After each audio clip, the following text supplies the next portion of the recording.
Good morning students आज हम लोग हमारा fourth lecture on centre of मास बनाने जा रहे हैं।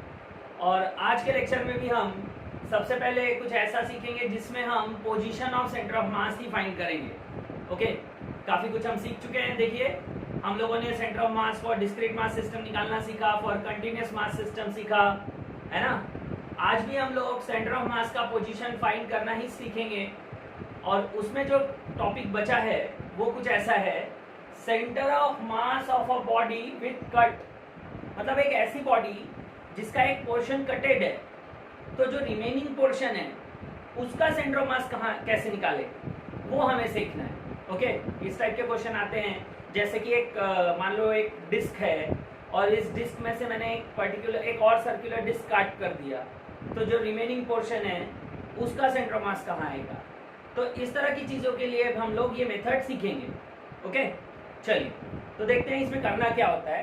तो सपोज स्टूडेंट, हमें एक बॉडी दी हुई है ना, ये बॉडी गिवन है और इसमें से ये पोर्शन कटेड है, यानी ये पोर्शन एग्जिस्ट नहीं करता और हमें रिमेनिंग पोर्शन का सेंटर ऑफ मास निकालना है। ओके, और कोऑर्डिनेट सिस्टम कुछ ऐसा है, ये कोऑर्डिनेट सिस्टम है। मान लो ये x है, ये y है, ये z है ना, ये डिस्क है और इसका ये पोर्शन कटा हुआ है। तो जो रिमेनिंग पोर्शन है हमें उसका सेंटर ऑफ मास निकालना है। ओके, चलिए तो इसमें सबसे पहला स्टेप क्या होता है स्टूडेंट, कि पहले हम अज्यूम कर लेंगे कि अगर इस बॉडी में कट नहीं होता तो इसका सेंटर ऑफ मास कहाँ होता। पहले हम ये निकालेंगे, यानी हम मान लेंगे कि there is no portion cutted in this body. तो इसी बॉडी को फिर से रीड्रॉ करेंगे। अब इस बॉडी में कोई भी पोर्शन कटा हुआ नहीं है, ऐसा मान लेंगे और सेम कोऑर्डिनेट सिस्टम लेंगे जो यहाँ हमने लिया था, जिसके लिए हमें सेंटर ऑफ मास निकालना है। तो same coordinate system, X axis, Y axis and this is Z axis. और मान लो इस पूरी बॉडी का सेंटर ऑफ मास समवेयर यहाँ लाई कर रहा है ना, और इसका पोजीशन है student suppose RCM vector. Suppose student RCM 1 बोल देता हूँ मैं। ओके, ये कंप्लीट बॉडी का सेंटर ऑफ मास का पोजीशन वेक्टर है RCM 1 vector, position vector of centre of mass of complete body. Okay, अच्छा ये फर्स्ट स्टेप हो गया।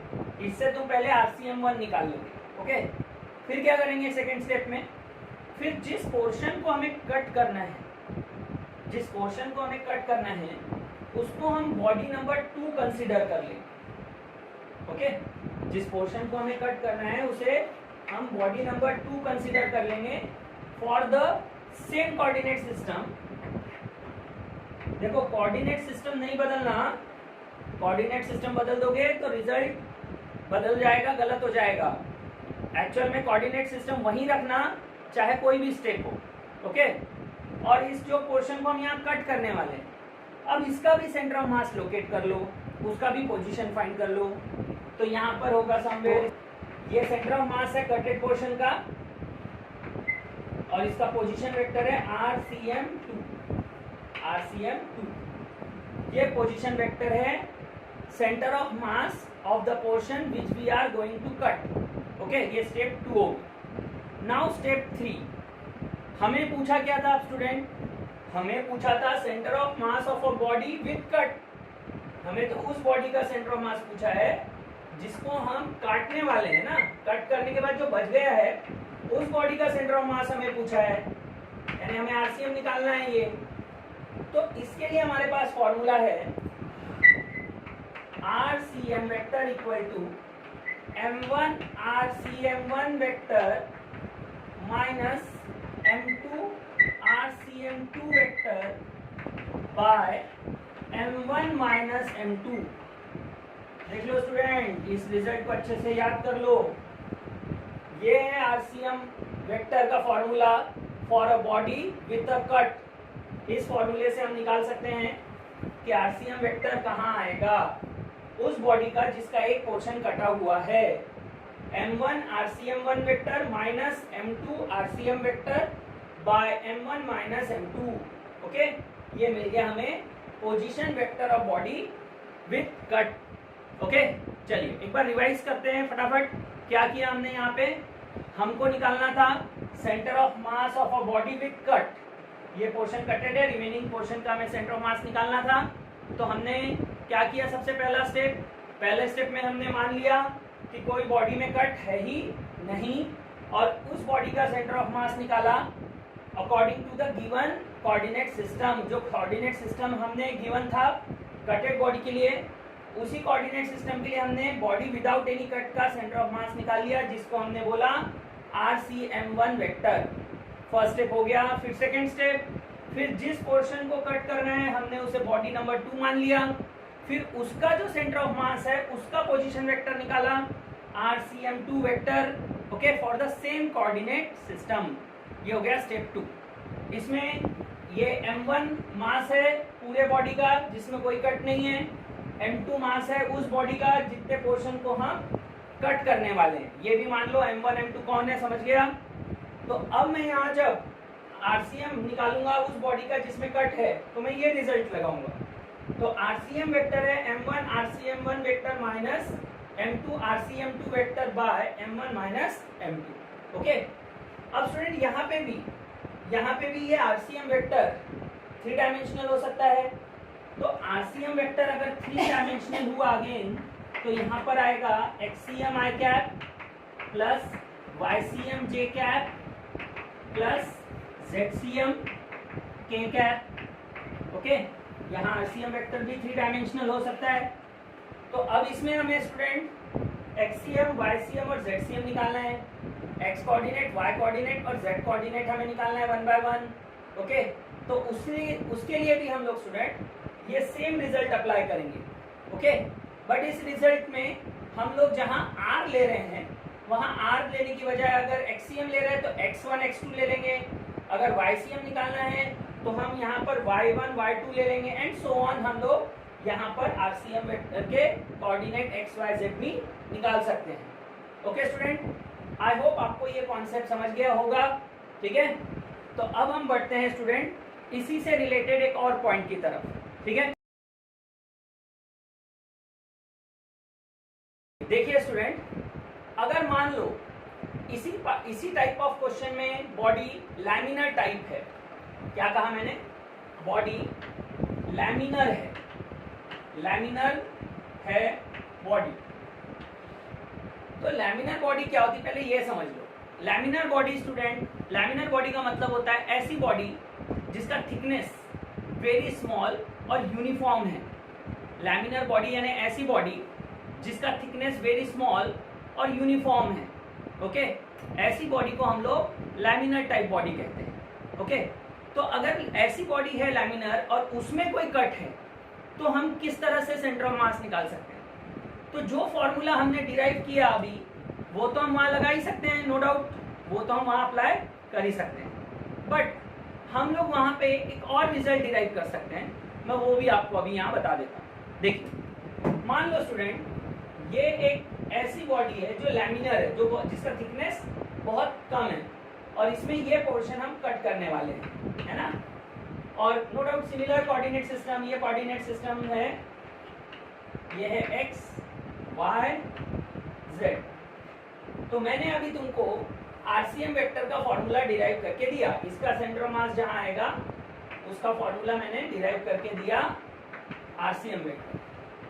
तो RCM वेक्टर है M1 RCM1 vector minus M2 RCM2 vector by M1 minus M2, है ना। ये अभी जस्ट डिराइव किया। आपको मालूम है M1 क्या है, mass of the complete body without any cut. RCM1 centre of position of centre of mass of a body without any cut. M2 mass of the portion which is going to be cut from the whole body। M2 उस portion का मास है जिसे हमें cut करना है body में से, और RCM2 उसी पार्ट का सेंटर ऑफ मास है जिस पोर्शन को हमें कट करना है उसका सेंटर ऑफ मास का पोजीशन है, ओके। ये हम पढ़ चुके हैं अभी। लेकिन स्टूडेंट देखो, अगर मान लो ये जो बॉडी है इसमें इस कंप्लीट बॉडी का एरिया, कंप्लीट बॉडी का, इसका नहीं, इस पूरी बॉडी का एरिया A1 है मान लो, A1 area of complete body है, एरिया ऑफ कंप्लीट बॉडी। और मान लो A2 है एरिया ऑफ कटेड पार्ट। A2 उस पार्ट का एरिया है जिसको हमें काटना है, A1 उस पार्ट का एरिया है जो पूरी बॉडी का है, जिसमें कोई कट है ही नहीं, है ना। और मान लो स्टूडेंट सिग्मा है यहाँ पर, इसमें मान लो सिग्मा है मास पर यूनिट एरिया, मास पर यूनिट एरिया है, ओके। सिग्मा है मास पर यूनिट एरिया, ओके। अब मुझे यहाँ पर स्टूडेंट मान लो M1 निकालना है। M1 क्या था? Mass of complete body without any cut. तो हम यहाँ M1 को लिख सकते हैं student mass per unit area into area of complete body, है ना। M1 की जगह सिग्मा इंटू A1 लिख सकते हो।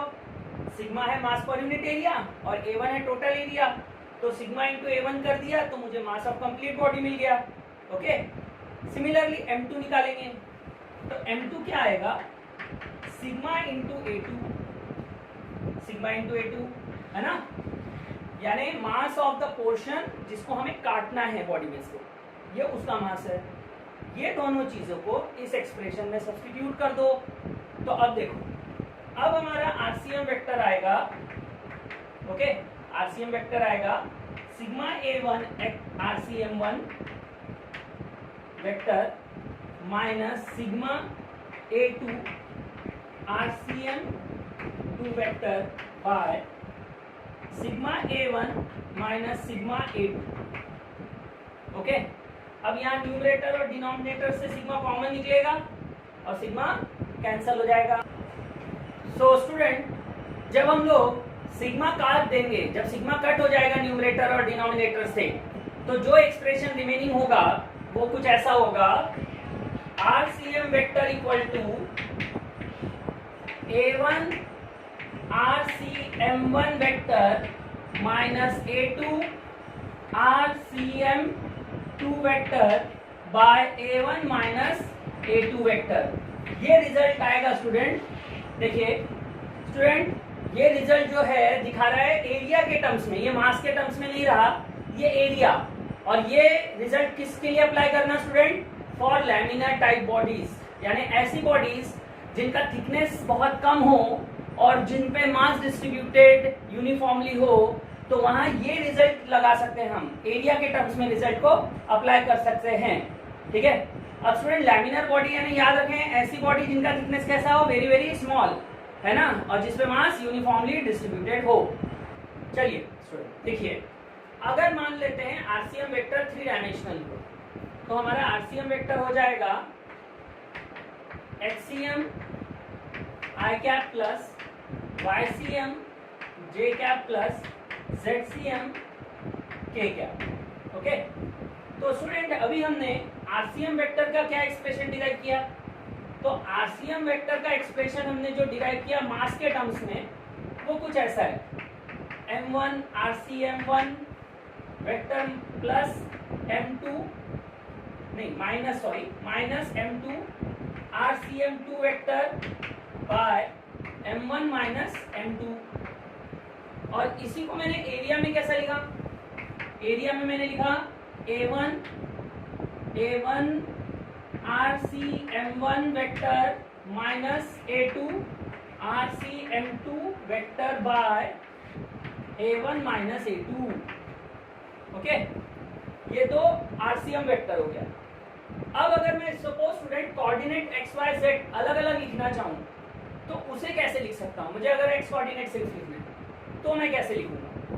तो मैं यहाँ XCM लिखूंगा M1 X1 minus M2 X2 bye M1 minus M2।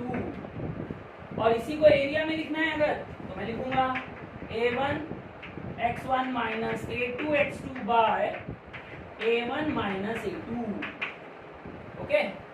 Similarly YCM M1 Y1 minus M2 Y2 by m1 minus m2 या फिर a1 y1 minus a2 y2 bye a1 minus a2, ये आ गया हमारा YCM।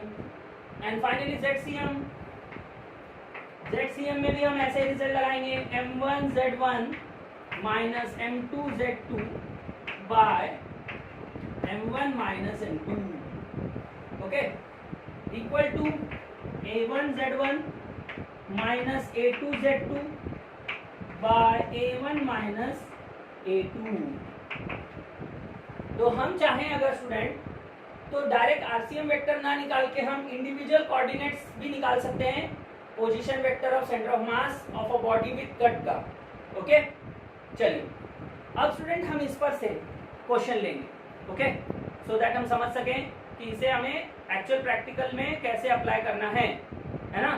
ठीक,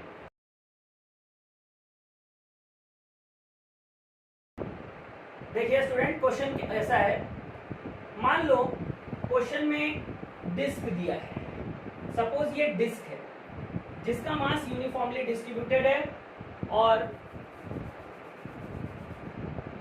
इस पर इसका सेंटर है O, रेडियस है R, ओके।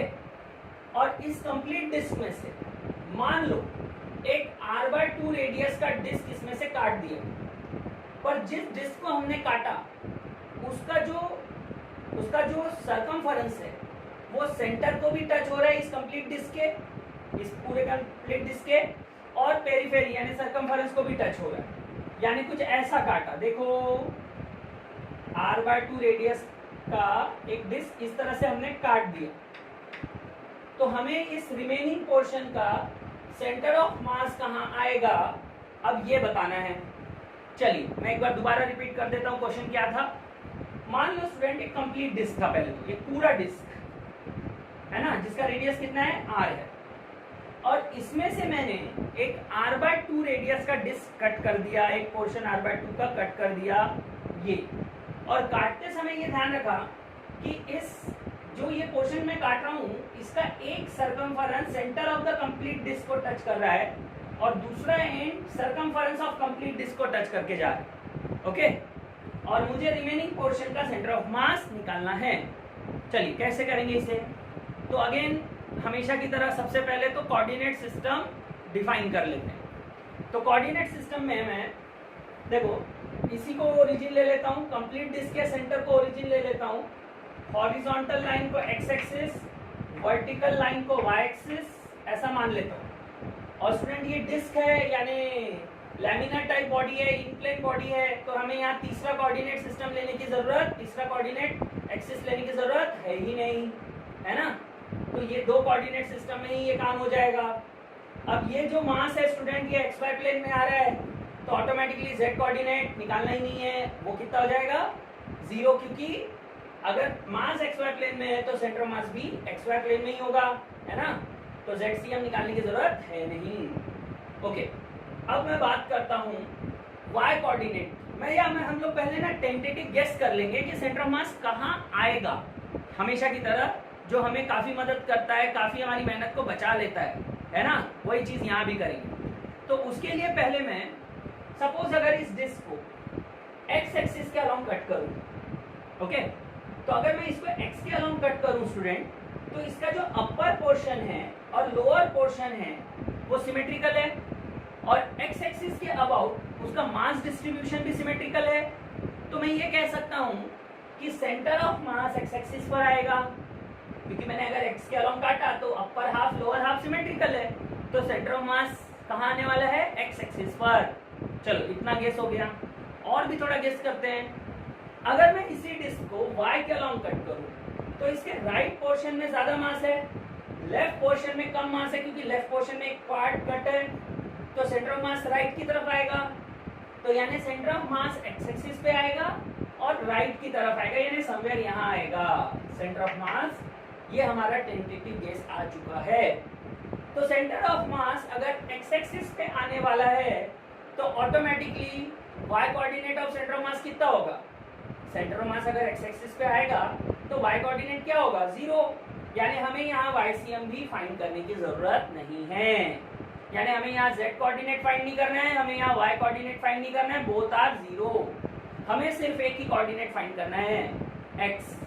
चलो अब मैं वो निकालूंगा, और उसको निकालने के लिए मैं वही तरीका अप्लाई करूंगा जो मैंने अभी आप लोगों को बॉडी कटेड विद बॉडी के लिए बताया है ना, बॉडी विद कट के लिए बताया। तो चलिए, उसका पहला स्टेप क्या था?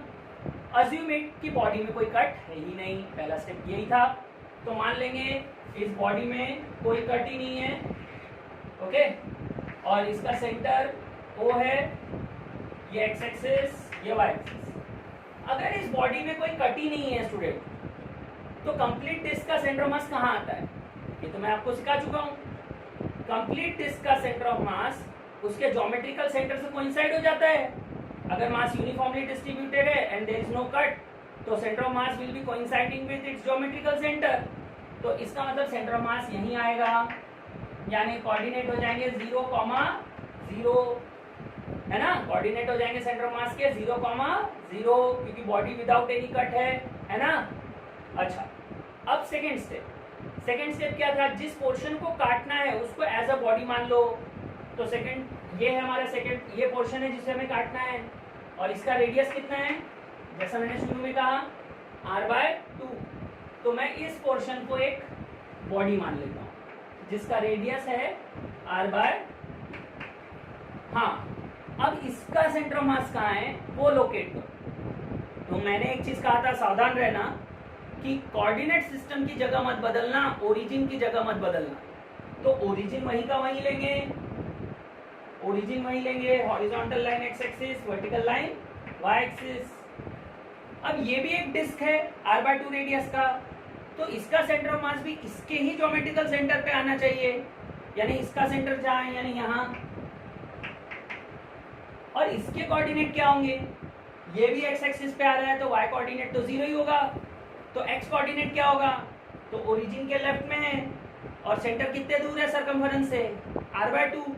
तो कोऑर्डिनेट हो जाएगा -r/2, 0। ओके, तो हमें स्टेप 2 भी हमारा देखो कंप्लीट हो गया। हमें कटेड पोर्शन का सेंटर ऑफ मास कहाँ है वो मिल गया, कंप्लीट बॉडी का सेंटर ऑफ मास कहाँ है वो भी मिल गया।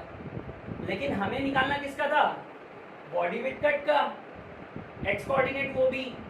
तो मैं यहाँ रिजल्ट इस्तेमाल करूंगा XCM equal to A1x1 minus A2x2 by A1 minus A2। Okay, अब A1 क्या है? A1 है area of complete body without any cut, यानी पूरे इसका एरिया A1। तो यहाँ मैं लिखूंगा A1 की जगह पाई r², x1 यानी इसका कोऑर्डिनेट जो कितना है 0, माइनस A2 वो पोर्शन का एरिया जिस पोर्शन को हम काटेंगे उसका रेडियस r/2 है, तो वो हो जाएगा पाई r²/4। अब उसका x कोऑर्डिनेट है -r/2, है ना, okay, whole divided by A1 minus A2, यानी पाई r² माइनस पाई r²/4। बस इसे सॉल्व करना है, जवाब मिल जाएगा। चलिए करते हैं इसे सॉल्व। तो देखो न्यूमरेटर आ जाएगा, न्यूमरेटर सॉल्व करो, ये पोर्शन तो 0 है, माइनस माइनस इंटू प्लस हो जाएगा, तो न्यूमरेटर आ जाएगा पाई r²/8, ये न्यूमरेटर आ जाएगा। और डिनोमिनेटर आएगा 3 पाई r²/4। पाई कैंसल, देखो स्टूडेंट न्यूमरेटर में r² इंटू r³ है, हाँ, तो यहाँ r² और r³ कैंसल, 4 से 8 कैंसल 2, तो फाइनल आंसर है r/6। तो x coordinate of centre of mass of a body with cut कितना है? r/6। मतलब इस बॉडी का centre of mass geometrical centre से कितने दूर आ रहा है? r/6। देखो प्लस में आ रहा है, इसका मतलब ओरिजिन के कहाँ है? राइट में, जहां हमने गेस किया था। देखो आंसर कुछ वैसा ही है ना। तो ऐसे क्वेश्चन को किस तरह से अप्रोच करते हैं, ये आइडिया आप लोगों को क्लियर हो गया है? ठीक है, आई होप आपको ये कॉन्सेप्ट समझ गया है। यहाँ हम इस टॉपिक को कंप्लीट करते हैं, खत्म करते हैं। Centre of mass of body with cut यहाँ फिनिश होता है। ठीक है, अब हम बढ़ते हैं अपने अगले टॉपिक की। स्टूडेंट, हमारा अगला टॉपिक जो पढ़ने वाले हम हैं वो है मोशन ऑफ सेंटर ऑफ मास।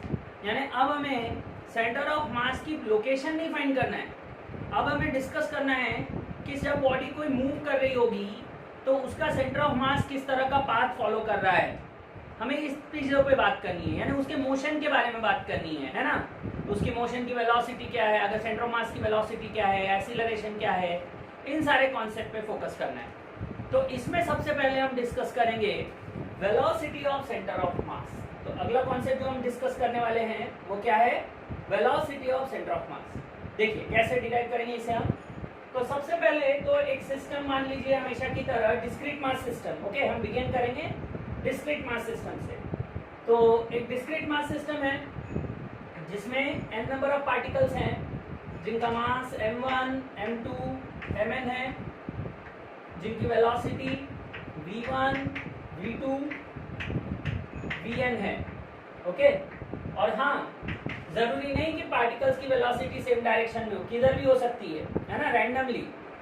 और इसका जो सेंटर ऑफ मास है, सेंटर ऑफ मास, हमें इसकी वेलोसिटी डिफाइन करनी है।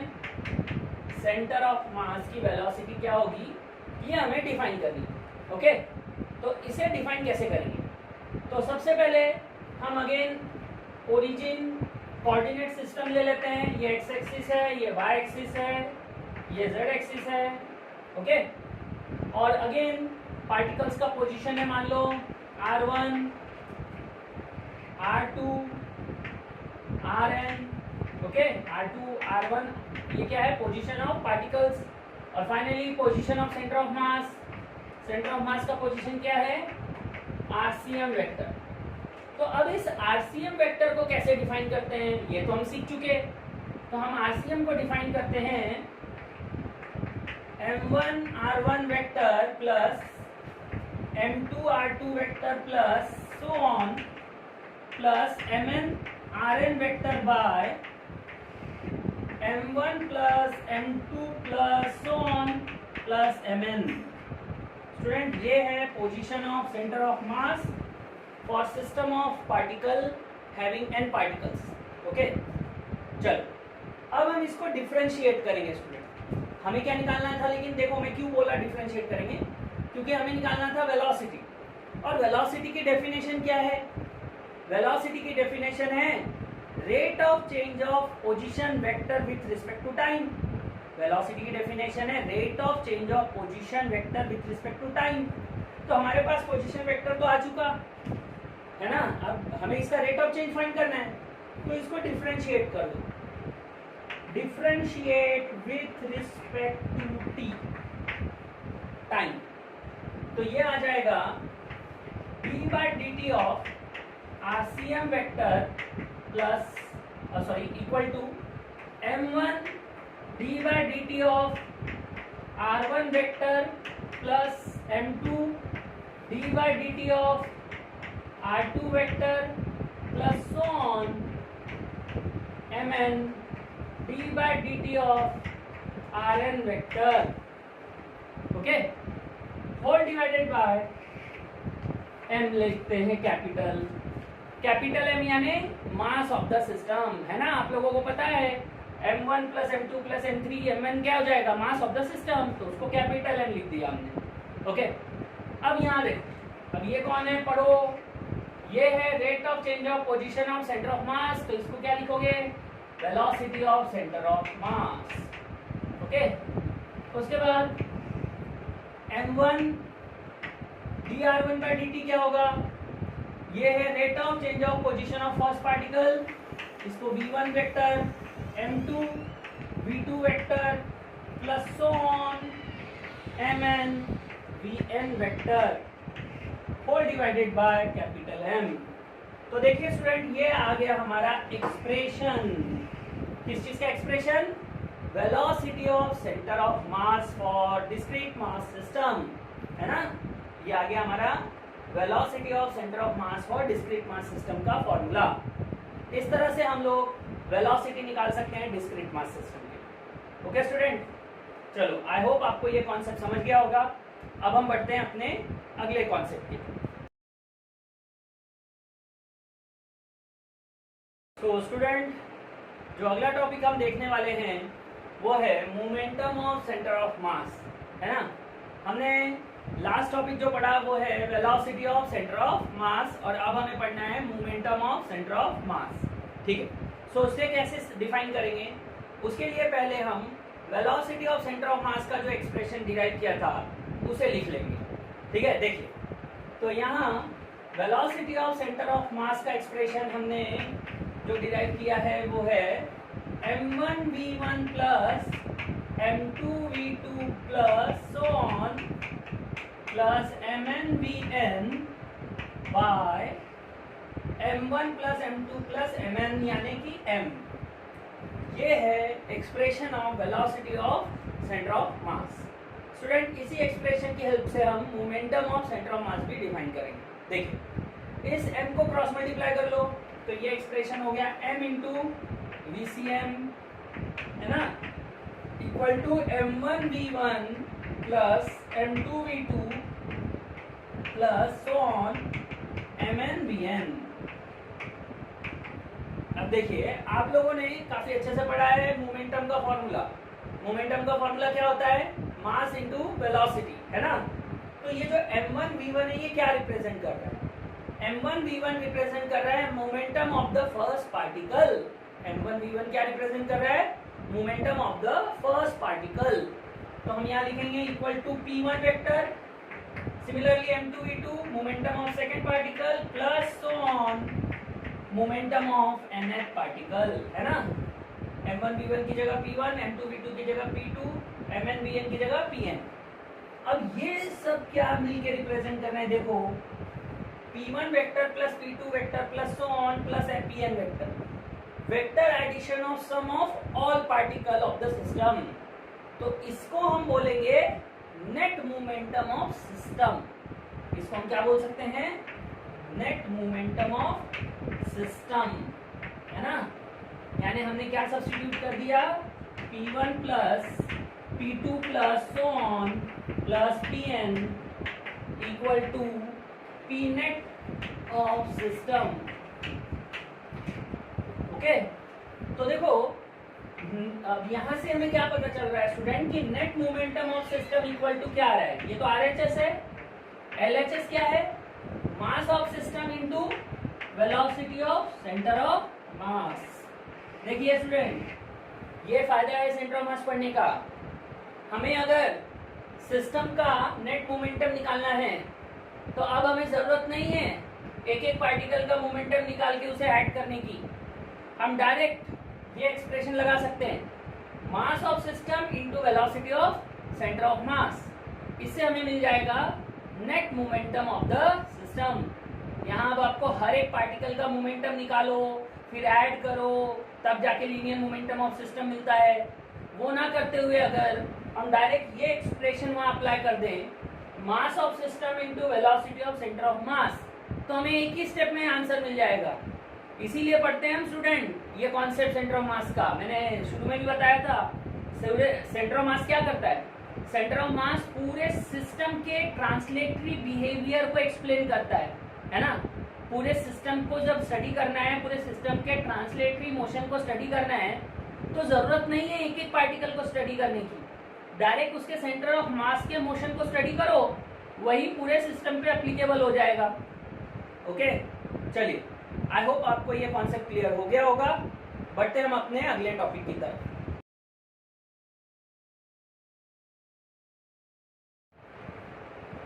सो स्टूडेंट्स, हम लोग जो अगला टॉपिक पढ़ने वाले हैं वो है acceleration of centre of mass. इसके पहले हम लोगों ने velocity and momentum of centre of mass define कर चुके, है ना।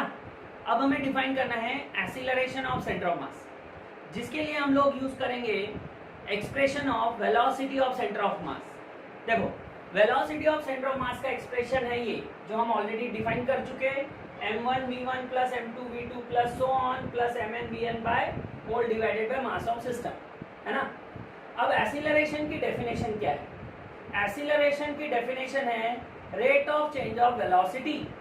ओके, तो अगर मुझे सेंटर ऑफ मास का एक्सीलरेशन निकालना है तो मैं rate of change of velocity किसका लूंगा? सेंटर ऑफ मास का। तो देखो ये है velocity of centre of mass. तो अब मैं क्या करता हूं, इसे डिफरेंशिएट कर देता हूं विथ रिस्पेक्ट टू टाइम। तो d by dt of VCM equal to m1 dv1 by dt plus m2 dv2 by dt plus so on mn dvn by dt whole divided by mass of system, है ना। अब तुम्हें समझ गया होगा ये, इसे हम क्या लिख सकते हैं? dv by dt of velocity of centre of mass को, d by dt of velocity of centre of mass को हम लिख सकते हैं acceleration of centre of mass equal to m1 a1 plus m2 a2 plus so on mn an whole divide by mass of system. देखो ये expression आ गया हमारा acceleration of centre of mass. अगर एक सिस्टम है जिसमें n नंबर ऑफ पार्टिकल है, जिसमें particles a1 a2 an acceleration से चल रहे हैं, तो सेंटर ऑफ मास का एक्सीलरेशन क्या होगा? तो जवाब है ये expression m1 a1 plus m2 a2 plus so on mn an by whole divided by mass of system. ठीक है, तो हमें acceleration of centre of mass मिल जाएगा यहाँ से। ठीक, इसके बाद अब हम जो अगला टॉपिक पढ़ेंगे स्टूडेंट, वो क्या है देखिएगा, है ना।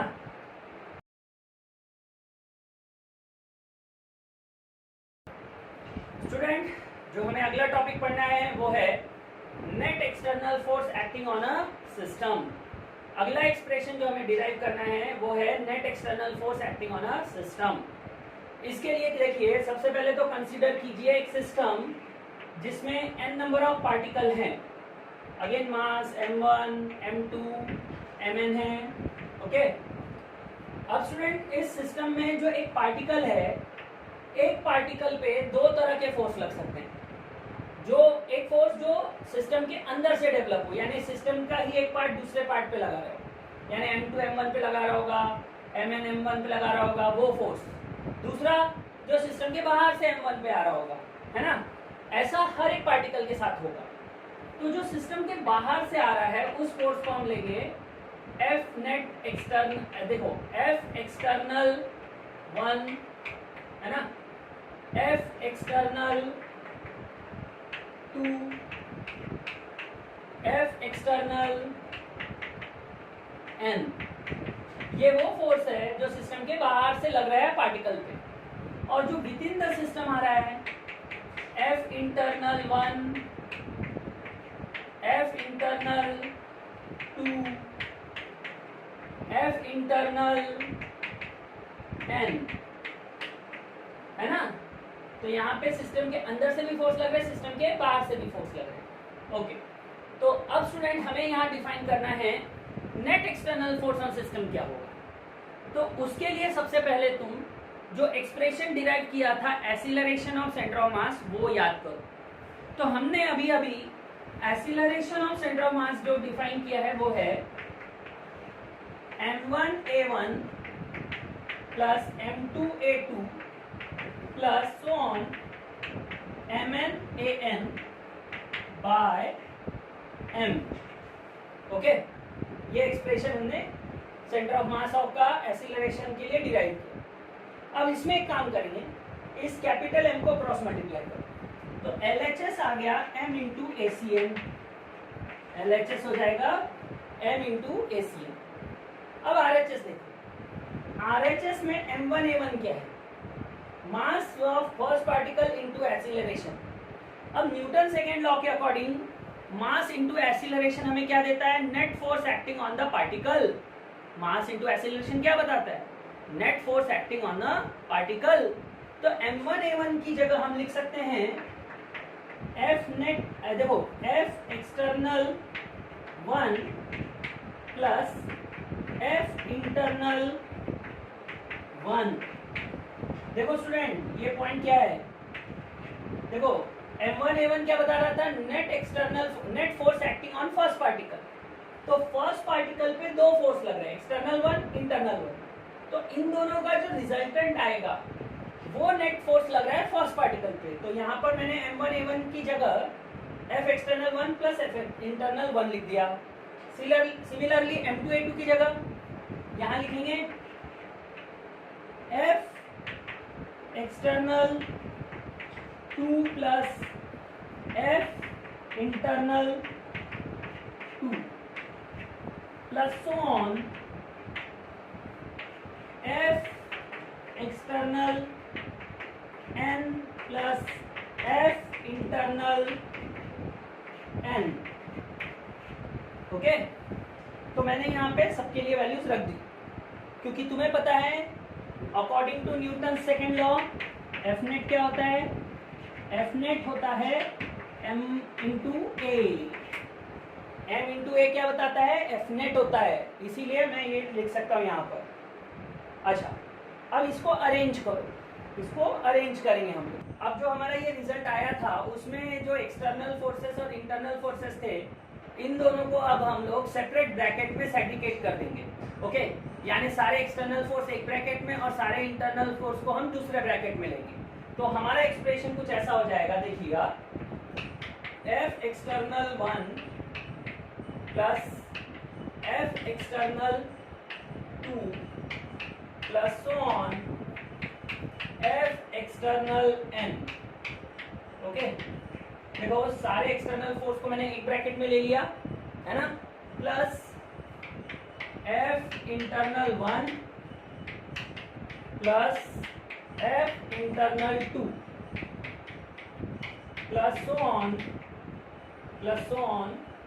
Plus F internal n। मैंने सारे इंटरनल फोर्सेस को दूसरे ब्रैकेट में डाल दिया। ओके, और ये जो नेट फोर्स है ये किसके इक्वल होगा, so it will be equal to mass of system into acceleration of centre of mass. जो LHS में था उसको मैंने RHS में लिख दिया। ओके, अब इसमें देखिए स्टूडेंट, ये ब्रैकेट हमें क्या बता रहा है, ये ब्रैकेट हमें बता रहा है कि सिस्टम पे नेट एक्सटर्नल फोर्स कितना लग रहा है ना। तो देखो यहाँ पे क्या है, sum of net force on each particle, sum of external force on each particle, यानी सारे पार्टिकल पे जो एक्सटर्नल फोर्स लग रहा है उनका वेक्टर एडिशन। तो इसको हम क्या कहेंगे, net external force on system, net external force on system. Okay, plus, और ये ब्रैकेट हमें क्या बताएगा, F internal 1 plus F internal 2 plus F internal n। अगर मैं सारे इंटरनल फोर्सेस का एडिशन कर दूंगा तो वो हो जाएगा 0, है ना। जैसा कि हमने NLM में देख चुके हैं कि sum of internal forces on system always क्या होता है, 0 होता है। ओके, तो ये 0 हो जाएगा। इक्वल टू क्या है, mass of system into acceleration of centre of mass. तो यहाँ पर हमें रिजल्ट मिल रहा है F net external on system equal to mass of system into acceleration of centre of mass. Student, ये है एक्सप्रेशन। अब स्टूडेंट देखिएगा,